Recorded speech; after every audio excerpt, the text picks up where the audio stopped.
पराशर ऋषि की सभी को बोलना चाहिए भाई। अच्छा, ये तो बड़ा संभालना बड़ा मुश्किल होगा। हाँ। आज सरा नौली के इस पावन अवसर पर ऋषि पराशर के इस प्रांगण में थोड़ा वॉल्यूम दे दो भाई।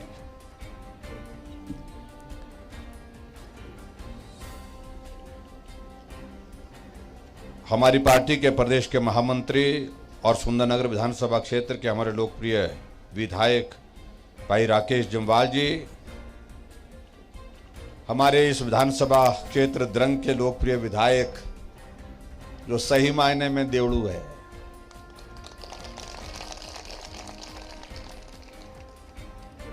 और हम सब भी देवड़ू हैं,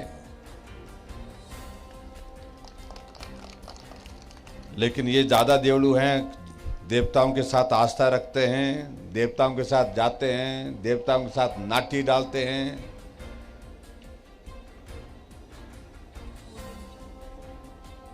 ऐसे हमारे जवाहर ठाकुर जी, हमारे बीच में यहाँ पर राजबली जी, दिलीप ठाकुर जी, और इस देव कमेटी के अध्यक्ष बलवीर ठाकुर जी, स्थानीय पंचायत के प्रधान बिमला जी, और मेला कमेटी की अध्यक्षा जो प्रशासनिक दृष्टि से यहाँ पर काम भी देखती हैं, कृतिका जी, जिला परिषद के हमारे पूर्व में अध्यक्ष रहे श्री पूर्ण चंद ठाकुर जी, सभी विभागों के वरिष्ठ अधिकारीगण, पंचायती राज संस्थाओं के चुने हुए प्रतिनिधि, देवी देवताओं के साथ आए यहाँ पर सभी श्रद्धालु और उपस्थित भाइयों बहनों और पत्रकार मित्रों,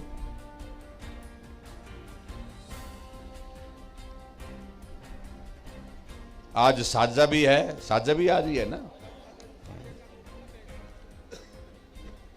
और साजे के साथ सरा नौली है। देवता पराशर के यहाँ पर आज बहुत लोग श्रद्धा के साथ आते हैं। आदमी तो आते हैं, लेकिन देवता भी आज के इस अवसर पर आते हैं यहाँ पर, और इसलिए आज के इस अवसर पर मैं आप सबको सरा नौली की बहुत बहुत बधाई और शुभकामनाएं देता हूं।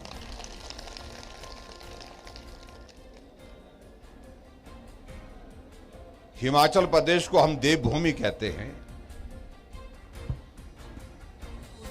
देवभूमि इसलिए कहते हैं क्योंकि यहां के लोग देवताओं में आस्था रखते हैं, श्रद्धा रखते हैं, और इस बात को भी मैं कह सकता हूं, अगर हिमाचल को देवभूमि कहते हैं तो यहां के लोग भी देवतुल्य है, देवताओं का अंश उनमें भी विद्यमान है।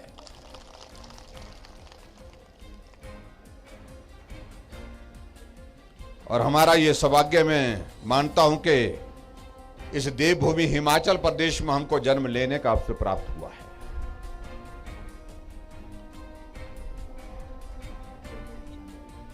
आज के यहां के इस कार्यक्रम के सिलसिले में आने जाने की बात चल रही थी, लेकिन बहुत मुश्किल लग रहा था, कार्यक्रम कुछ निर्धारित थे, लेकिन मन में बहुत इच्छा थी कि मैं यहां आकर के ऋषि पराशर का आशीर्वाद लेकर के जाऊं। ये इच्छा मेरे कई दिनों से थी, कई महीनों से थी, कई वर्षों से थी।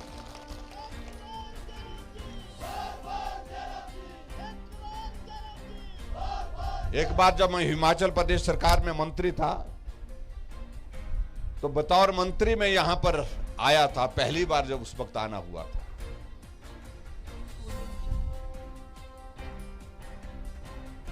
उसके बाद सोचते रहे, मन में आने की इच्छा होने के बावजूद दौर ऐसा रहा व्यस्तताओं का, कभी आने का मौका नहीं मिला, कभी जब आने की कोशिश की तो आने की परिस्थिति नहीं बन पाई। शायद मैं कल 3 साल पहले मैं यहां आज के इस अवसर पर जो कार्यक्रम है श्रद्धांजलि का, उसमें मैं आने की कोशिश कर रहा था। जब मैं मुख्यमंत्री बना था मेरी इच्छा थी, लेकिन उस दिन बहुत ऐसी एक परिस्थिति बनी जिसकी हम कल्पना नहीं कर सकते थे। उस वक्त बहुत एक तूफान चला था, उस तूफान की वजह से पूरे हिमाचल क्या पूरे भारत के जो हमारा नॉर्दर्न रीजन है, इसमें इतनी धुंध छाई थी कि यहां सामने आदमी खड़ा हुआ वो भी दिखाई नहीं देता था। लेकिन मैंने फिर भी उसके बावजूद हिम्मत की। मुझे कार्यक्रम में जोगिंद्रनगर में पहले जाना था, रामस्वरूप जी ने वहां कार्यक्रम रखा था, वहां के बाद मुझे यहां आना था। उस दिन शिमला से पायलट ने कहा कि हम चलो हम कोशिश करते हैं, मौसम बहुत खराब है लेकिन कुछ दिखाई नहीं दे रहा, लेकिन फिर भी हम कोशिश करेंगे। शिमला से हम निकल गए हम हेलीकॉप्टर से, लेकिन जब जोगिंद्रनगर पहुंचे तो जोगिंद्रनगर मिला नहीं, ढूंढते रहे, दिखाई कुछ ना दे दीजिए। पायलट आगे जाकर के हमको लेकर के धर्मशाला पहुंचा दिए, और धर्मशाला में भी ऐसी परिस्थिति थी लगभग। आखिरकार बहुत जोखिम भरे उस दौर में हम पालमपुर यूनिवर्सिटी में लैंड किए, और पालमपुर में उतरने के बाद मैं जोगिंद्रनगर के कार्यक्रम में वहां पर पहुंचा। वो भी मंदिर का कार्यक्रम था वहां पर। उस कार्यक्रम में हिस्सा लिया और उसके बाद मैंने दोबारा कोशिश की। मैंने कहा अब एक बार दोबारा कोशिश करेंगे। फिर पालमपुर पहुंचा जोगिंद्रनगर से सड़क से, और पायलट को कहा, मैंने कहा पराशर जाना है। उन्होंने कहा मुश्किल है, दिखाई कुछ नहीं दे रहा, लेकिन उन्होंने कहा कोशिश करेंगे। बहुत कोशिश की, लेकिन कहीं भी दिखाई नहीं दे रहा था। उस दिन मौसम इतना खराब था, और आखिरकार मुझे यहां से शिमला जाना पड़ा। शिमला में भी बहुत मुश्किल से हम लैंड कर पाए थे। इसलिए मन की इच्छा रह गई, और मन की इच्छा जो रह गई थी आज हमने पूरी की भाई। हाँ जी, हाँ, ये भी लगे रहे, ये भी हटे नहीं पीछे। आज आज तो हमने मन बना लिया था, अगर मौसम ज्यादा खराब होगा तो हम सड़क से चलेंगे।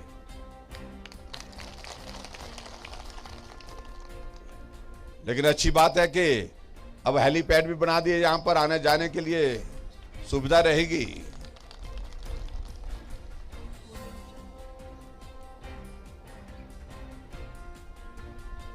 आज यहां कर सभी देवताओं का आशीर्वाद लेने का भी मौका मिला, आप सबके भी दर्शन करने का सौभाग्य मिला, उसके लिए मैं आप सबका भी बहुत बहुत धन्यवाद करता हूं।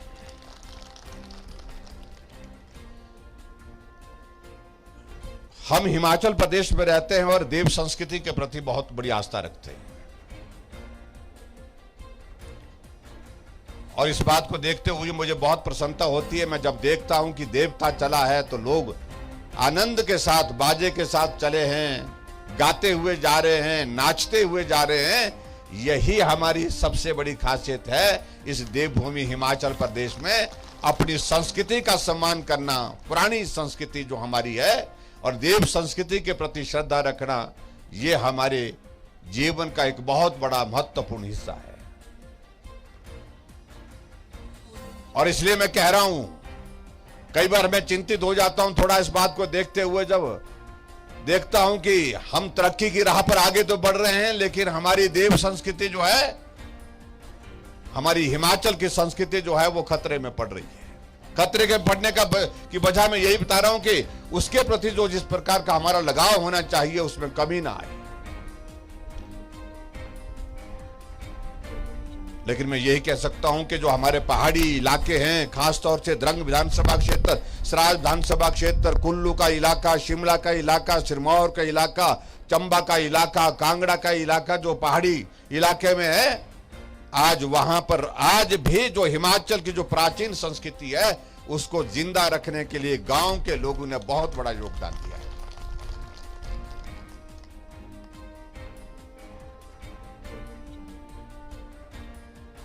हमारे बुजुर्ग भी यहां आते थे देवता के साथ आकर के।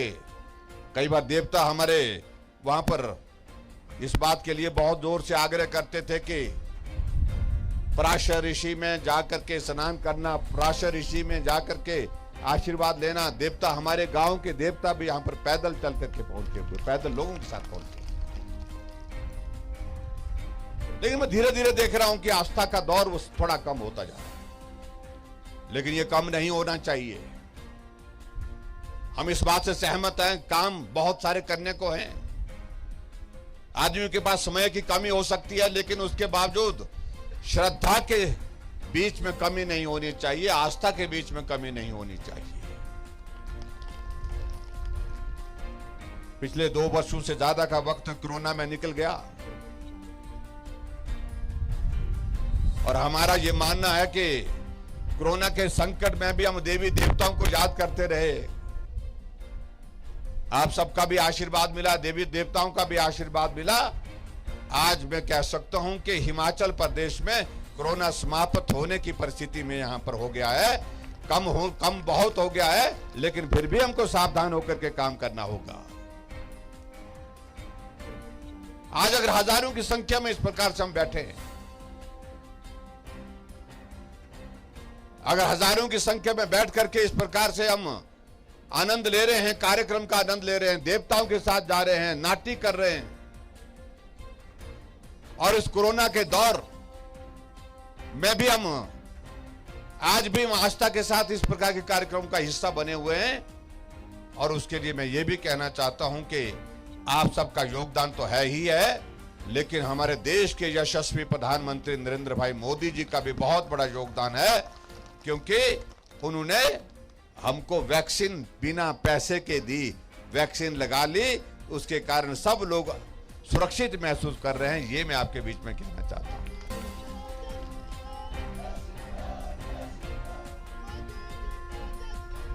हमारे कई बार विपक्ष के लोग कई तरह की बातें कहते हैं। जब वैक्सीन बनाई तो कहा कि भाई अभी तो इसकी टेस्टिंग नहीं हुई है। कुछ लोगों ने कहा कि भाई ये वैक्सीन मत लगाओ, ये तो मोदी वैक्सीन है। कुछ लोगों ने कहा कि ये तो बीजेपी की वैक्सीन है। आज अगर पक्के ठेठ कांग्रेसी से भी पूछेंगे आप वैक्सीन लगी कि बोलता हां लगी। हमने कहा तो प्रचार क्यों किया इसके विरोध में? भाई वो तो करना पड़ना बोलता हमको। मैंने कहा वो किस लिए करना? बोलता हमारी पार्टी जुद्दी पार्टी। भाई पार्टी जुद्दी है तो वैक्सीन तो वही लगी जो मोदी जी ने साइंटिस्ट के माध्यम से बना करके दी आपको। यही कांग्रेस के लोग, यही विपक्ष के लोग कहते थे अगर वैक्सीन लगेगी तो आदमी अगले जन्म में बोलता है टेढ़ा फाड़ा निकलना, बोलता वो बहुत मुश्किल हो गया, बोलता है उसको पता नहीं कितनी बीमारियां लगेंगी बोलते हैं। यही कांग्रेस के लोग बोलते थे वैक्सीन लगेगी तो अगली बार पता नहीं, बोलता है साइड इफेक्ट्स कितने होने बोलते हैं। लेकिन आज हम इस बात को कह रहे हैं कि वैक्सीन लगी, ना साइड इफेक्ट हुआ, ना उसका पैसा लिया गया। हर आदमी की जिंदगी को सुरक्षित करने के लिए नरेंद्र भाई मोदी जी ने जो काम किया उसका आसान हम जिंदगी भर भूल नहीं सकते।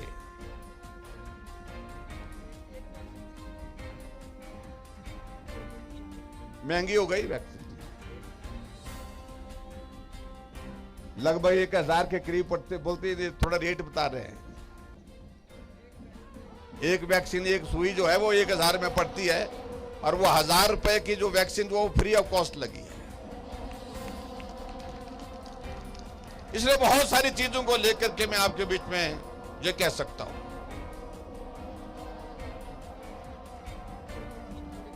आपके इस विधानसभा क्षेत्र में अगर हम विकास की अगर बात कहें तो मैं समझता हूं कि विकास का बहुत बड़ा दौर इस विधानसभा क्षेत्र में पिछले 4.5 वर्षों के कार्यकाल में चला, जिसका जिक्र यहां पर हमारे माननीय विधायक महोदय जी कर रहे थे। अब आप अंदाजा लगाइए, कांग्रेसी बोलते हैं कि भाई कुछ नहीं हुआ, बोलते हमारे तिरंगे ने किच्छा किया जयराम है। ऐसे बोलते कि नहीं बोलते हैं? वो एक श्रीमान जी आते, पता नहीं आज आए कि नहीं आए, पता नहीं। आज कल आएंगे, पिछले कल आए थे। चलो चलो, हम उनके तरह नहीं बोलते हैं जैसी भाषा में वो लोग बोलते हैं।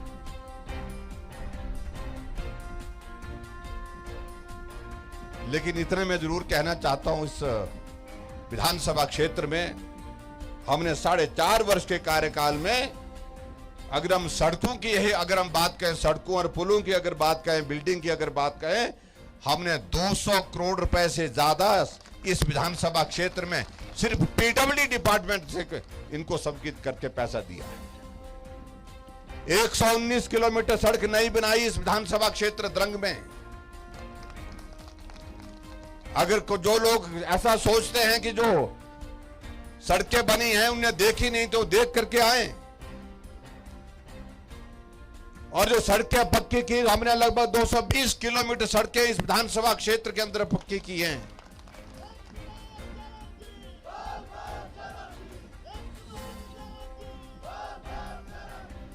और इन सारी चीजों पर बिल्डिंग में 23 बिल्डिंग का काम लगा हुआ है। 7 पुल, बड़े पुल बनाए यहां इस विधानसभा क्षेत्र में। अगर हम सड़कों पर हम खर्च करने की बात करें तो 160 करोड़ रुपए हमने सिर्फ सड़कों के निर्माण पर खर्च किया इस द्रंग विधानसभा क्षेत्र में।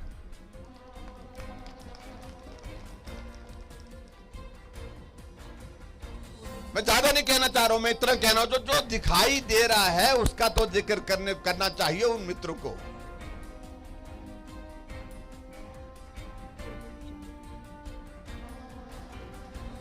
लेकिन आने वाले समय में हम आपके बीच में आएंगे और भी जो चीजें विकास की दृष्टि से, काम करने की दृष्टि से करने की होंगी, वो बातें भी कहेंगे।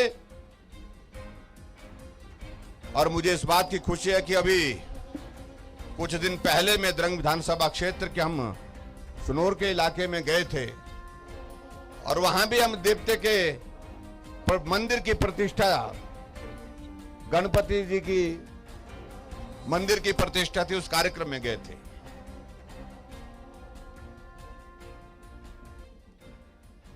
और वहां पर भी हमने देखा हजारों लोग वहां श्रद्धा और आस्था के साथ वहां पर आए हुए थे। और कई द्रंग वाले बोलते इस जयराम को और काम नहीं, बोलते जहां भी मेला लगा, देवता के काम लगा, बोलते वहां पर आ जाते हैं। अब हमारी पार्टी ऐसी, हमारी सरकार ऐसी है कि मंदिर के निर्माण के लिए, राम मंदिर के निर्माण के लिए हमारी पार्टी की 4 सरकारें कुर्बान की थी। यही कांग्रेस के लोग थे जिन्होंने हमारी सरकारें गिरा दी थी। बिना कसूर के, बिना वजह के सरकारें तोड़ दी गई थी। मैं उन सारी चीजों में अब जाना नहीं चाह रहा हूं, उन सारी बातों को अब खत्म कर दिया। सुप्रीम कोर्ट का आदेश आया, आज भगवान रामचंद्र जी का भव्य मंदिर का निर्माण अयोध्या में काम चल रहा है। युद्ध स्तर पर 2024 तक वो बन करके तैयार हो जाएगा, तो हम सब भी दर्शन करने के लिए वहां जाएंगे। लेकिन मैं इतना जरूर कहना चाहता हूं कि हम लोगों की अपनी अपनी आस्था है, उस आस्था के प्रति किसी को कोई ऐतराज नहीं होना चाहिए। अगर मैं सड़कों का, योजनाओं का जिक्र करूं, 25 करोड़ की लागत से हमने आपकी जो बरोड से गटासिनी बरोड सड़क जो है इसको अपग्रेड करने के लिए, इसको पक्का करने की दृष्टि से हमने इसका काम पूरा किया, उसका उद्घाटन किया। लगभग 18 करोड़ की लागत से हमारा जो पद्दर में जो मिनी सेक्रेटेरिएट है उसका निर्माण कार्य जो है वो युद्ध स्तर पर चला हुआ है। लगभग 90% से ज्यादा उसका काम पूरा हो गया है। हम कोशिश करेंगे सितंबर के महीने में उसका उद्घाटन करेंगे और अधिकारी भी इस बात को सुनिश्चित करेंगे सितंबर के महीने में उसका उद्घाटन करने के लिए हम उसमें जाना चाह रहे हैं।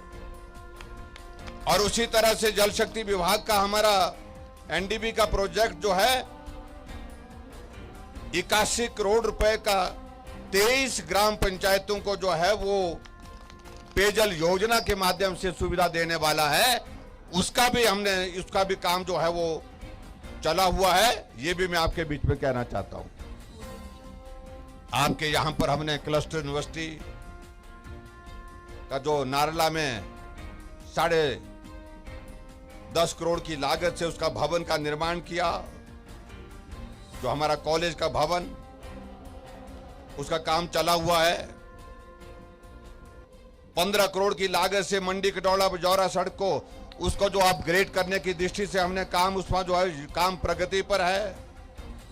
ज्वालापुर प्राशर सड़क के निर्माण के लिए 17 करोड़ रुपए हमने दिए हुए हैं।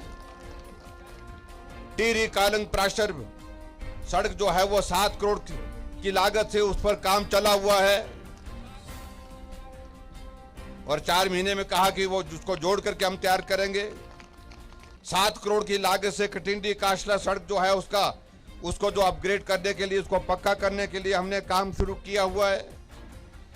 3.5 करोड़ की लागत से उठाऊ पेयजल योजना जीडी नगवाइन टकोली के लिए उसका काम निर्माणाधीन है, चला हुआ है काम। 16.5 करोड़ की लागत से पंजौड़ी नाला की जो हमारी पेयजल योजना है उसका हमने विधिवत उद्घाटन कर दिया। पीछे जब आए थे उस वक्त उद्घाटन किया, जो कई सालों से चली हुई थी और विभाग इसी विधानसभा क्षेत्र में था। लगभग 2.5 करोड़ की लागत से हमारी पेयजल योजना भटवाड़ी शाला लोगों को समर्पित कर दी गई है। और इसी विधानसभा क्षेत्र के अंतर्गत मुख्यमंत्री गृहिणी सुविधा योजना के अंतर्गत 8,000 परिवारों को जो है, महिलाओं को हमने गैस का चूल्हा घर घर में पहुंचाया। एक भी घर आपके इस विधानसभा क्षेत्र में ऐसा नहीं रहा जहां गैस का चूल्हा नहीं है।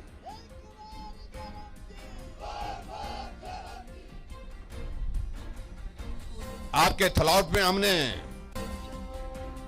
पीडब्ल्यूडी का डिवीजन दिया है। एक नई शुरुआत आपके इस विधानसभा क्षेत्र में हुई विकास की दृष्टि से। सामाजिक सुरक्षा का पेंशन के लगभग 4,700 से ज्यादा मामले आपके इस विधानसभा क्षेत्र में, 4,700 यानी कि 4700 से ज्यादा लोगों को पेंशन का प्रावधान करके उनको मदद कर रहे हैं। चाहे वो बुजुर्ग है, माता है, बहन है, चाहे हमारे हैंडीकैप्ड हैं। 4,702 मामले जो नए स्वीकृत किए और कुल लोगों को इस विधानसभा क्षेत्र में अगर पेंशन हम दे रहे हैं तो 12,000 से ज्यादा लोगों को पेंशन इस विधानसभा क्षेत्र में सामाजिक सुरक्षा पेंशन दे रहे हैं। और इसी तरह से मैं कह सकता हूं किसान सम्मान निधि का 10,186 किसान ऐसे हैं इस विधानसभा क्षेत्र में जिन किसानों के खाते में अभी भी 31 मई को 2,000 रुपए उनके खाते में आए।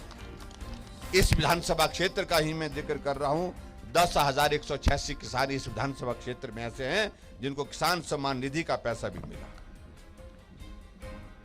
इसलिए बहुत सारी बातों का जिक्र हम कर सकते हैं। मैं समझता हूं कि उन बातों का जिक्र करने के लिए फिर अब कभी आएंगे,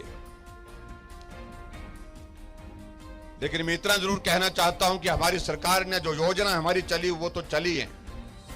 ये पहली सरकार है जिस सरकार ने, हमारी सरकार ने तय किया कि गांव में रहने वाले हमारे गरीब आदमी से हम पानी का बिल भी नहीं लेंगे। आने वाले समय में जुलाई के महीने के बाद पानी का बिल कितना आएगा? 0 बिल आएगा। यह हमारी सरकार है जिस सरकार ने यह तय किया कि हमारे हिमाचल प्रदेश में महिला सशक्तिकरण करने की जरूरत में हमने तय किया कि हिमाचल प्रदेश में महिलाओं की आबादी जब 50% है तो 50% महिलाओं से किराया भी आधा लिया जाएगा, 50% लिया जाएगा।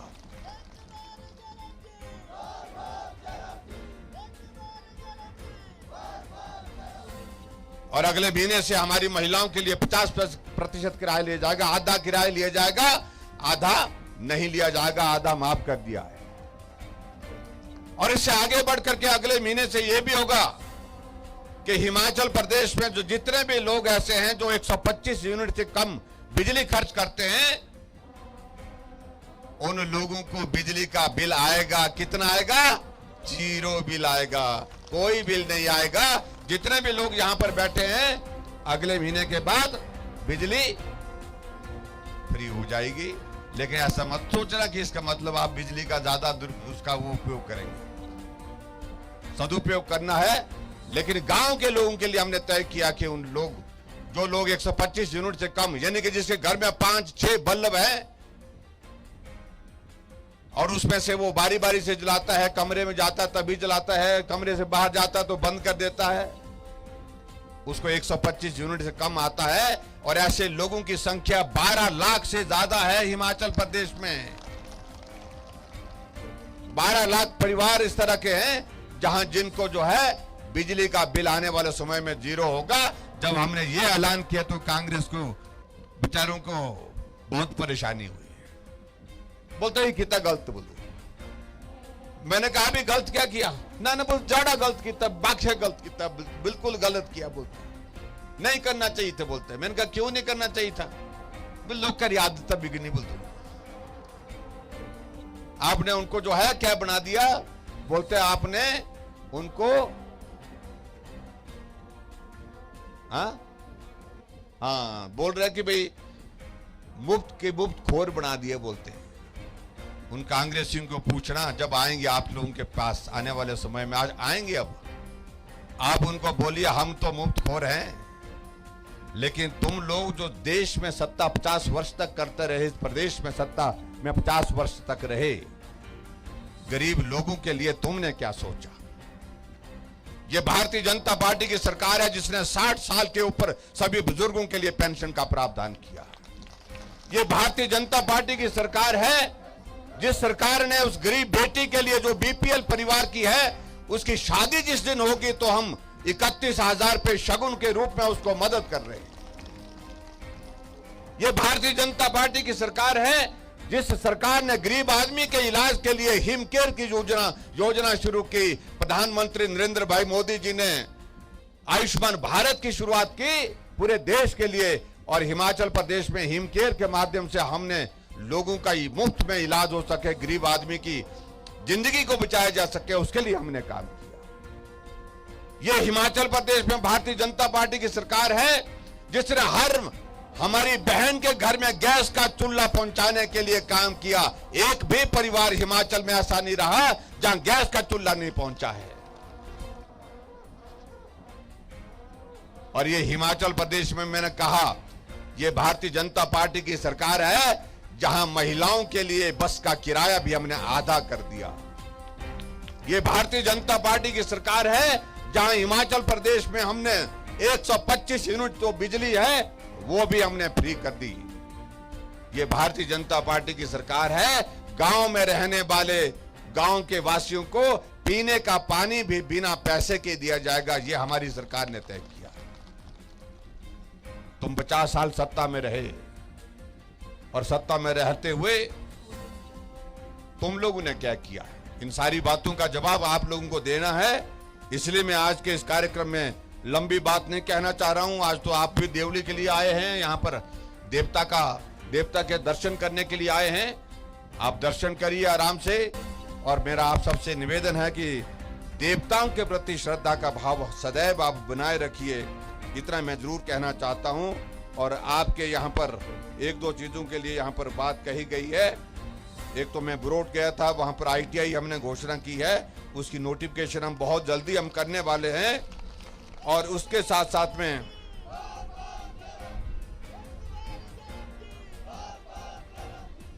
और एक चीज और यहाँ पर कहा है, जो हमारा खलबूट यहाँ पर मिडिल स्कूल है उसके दर्जा बढ़ाने की बात कही गई है। और मैं मिडिल स्कूल खलबूट की जो है उसका दर्जा बढ़ाकर हाई स्कूल करने की यहाँ पर घोषणा करता हूँ, क्योंकि ग्रामीण क्षेत्र है, दूर का इलाका है, यहाँ पर ये सुविधा होनी चाहिए।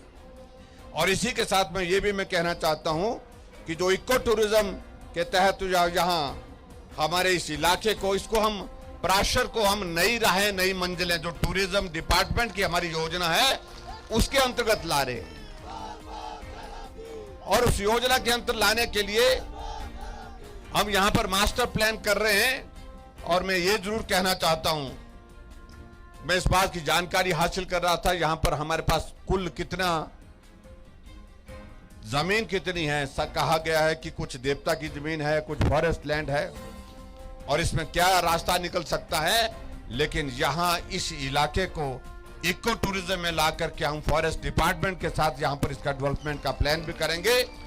और नई राहें नई मंजिल के अंतर्गत इस इलाके को ला करके यहाँ पर्यटक आए, 12 महीने आए और इस बात को सुनिश्चित करने के लिए यहाँ टूरिज्म का हम नया कोई प्लान बना करके देंगे ताकि यहाँ पर्यटन और ज्यादा मजबूत हो और इस पावन स्थल पर लोग आकर के यहाँ के दर्शन कर सके। ये मैं आपके बीच में कहना चाहता हूँ। स्थानीय पंचायत की प्रधान जी ने भी कुछ प्रस्ताव दिए हैं। मैं उन सभी प्रस्तावों को डिप्टी कमिश्नर को भेजूंगा और उसके मुताबिक जो करने की चीजें होंगी वो करेंगे। लेकिन एक बात तो कही गई है, जमीन का थोड़ा सा हमारा इंतजाम हो जाए यहाँ पर और उसके लिए आप इंतजाम करिए। लेकिन मैं ये चाहता हूं कि एक मुख्यमंत्री लोक भवन का निर्माण यहाँ पर किया जाए ताकि यहाँ जो लोग आते हैं उन लोगों को यहाँ उठने बैठने के लिए एक स्थान मिल सके। बारिश में, तूफान में, सर्दी में, गर्मी में अगर यहाँ आकर के दर्शन करने के लिए आए तो यहाँ पर कठिनाई उनको नहीं होनी चाहिए। उसके लिए यहाँ पर जो है एक मुख्यमंत्री लोक भवन की मैं घोषणा करता हूँ और स्थान उसका तय कर लें जहाँ भी बनाना है, लेकिन अच्छी जगह हो और जमीन का ठीक तरह से प्रबंधन हो। इतना ही मैं कहना चाहता हूँ। एक बार फिर से सारा दौले की आपको बहुत बहुत बधाई, बहुत शुभकामनाएं। और आप सबसे मेरा निवेदन है कि जैसे जवाहर जी ने एक बात कही है कि द्रंग विधानसभा क्षेत्र से विधायक बने तो सरकार बन गई, तो सरकार फिर बनानी है और सरकार बनाने के लिए द्रंग जीतना जरूरी है। तो द्रंग जीतना जरूरी है तो उसके लिए आप सब लोगों ने मेहनत करनी है। आप सबका भी आशीर्वाद चाहिए और ऋषि पराशर का भी आशीर्वाद चाहिए। आपका आशीर्वाद लेकर के और ऋषि पराशर का आशीर्वाद लेकर के मैं अपनी बात को यहीं समाप्त करता हूं। बहुत बहुत धन्यवाद। नमस्कार। जय हिंद, जय हिमाचल।